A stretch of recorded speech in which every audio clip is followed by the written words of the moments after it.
The MGC 6x6 is YJ's latest new 6x6 and the latest new 6x6 on the market, and it is actually really good. So it feels quite similar to the Aoshi GTSM, just better basically. So I was one of the few people who actually used the Aoshi GTSM instead of the Shadow. And the reason for that was not because I like the feel of it, but just because for some reason I seem to get better times on the Aoshi GTSM than the Shadow. The Shadow actually felt better, because the Aoshi GTSM just seems to have a friction problem, which I think with the MGC 6x6 they've fixed. It still has that somewhat blocky feel that the Aoshi GTSM had, but it just turns a lot better. Feels like a much better cube.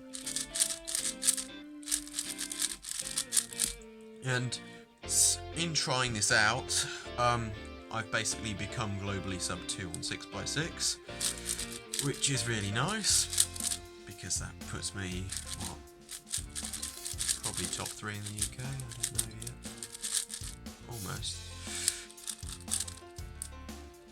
But there is one slight downside to it.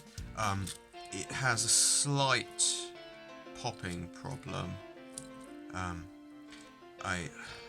The little inner pieces come out quite easily, a bit too easily in my opinion, but it doesn't happen very often, and hopefully with breaking it will just not happen at all, maybe if I tighten the tensions a bit. But yeah, they come out go back in a bit too easily. So then that's the trade-off in making a good 6x6, I think.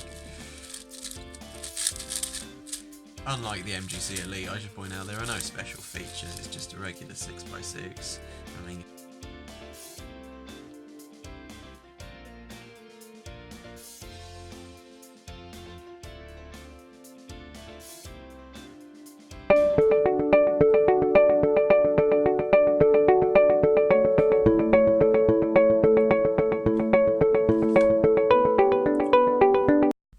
so I'm going to do one solve on this. It probably won't be that great because of the angle I've got to solve at, but hopefully you can see how good the cube is.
5, which, yeah, isn't sub 2, which is a bit annoying, but still.